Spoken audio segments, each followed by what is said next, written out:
Le distique, comme toute pièce de monnaie qui a ses deux côtés, que l'on nomme d'ailleurs avers ou revers, tête ou croix, pile ou face, le distique, disais-je, se compose en tout et pour tout de deux vers.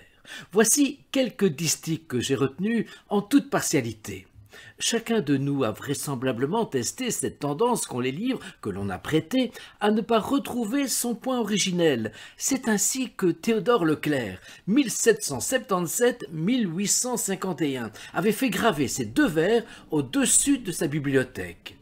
Tel est le sort fâcheux de tout livre prêté, souvent il est perdu, toujours il est gâté.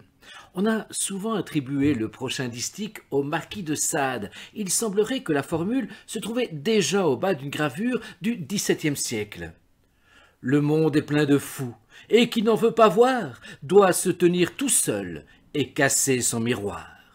Dans la sempiternelle série Nunc est bibendum, maintenant il faut boire, un distique de Raoul Ponchon, 1848-1937. Le vin pour noyer le chagrin est un remède souverain.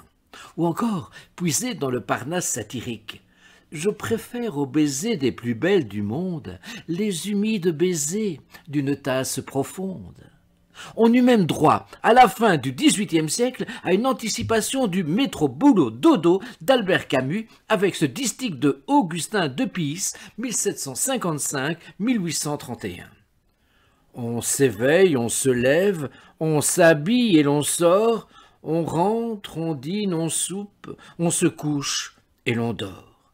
Et, comme l'on voudrait, a fortiori dans ces temps troublés, que tout se terminât par l'amour, citons ce distique de Voltaire destiné à être gravé sur le socle d'une statue de l'amour. Qui que tu sois, voici ton maître, il l'est, le fut ou le doit être.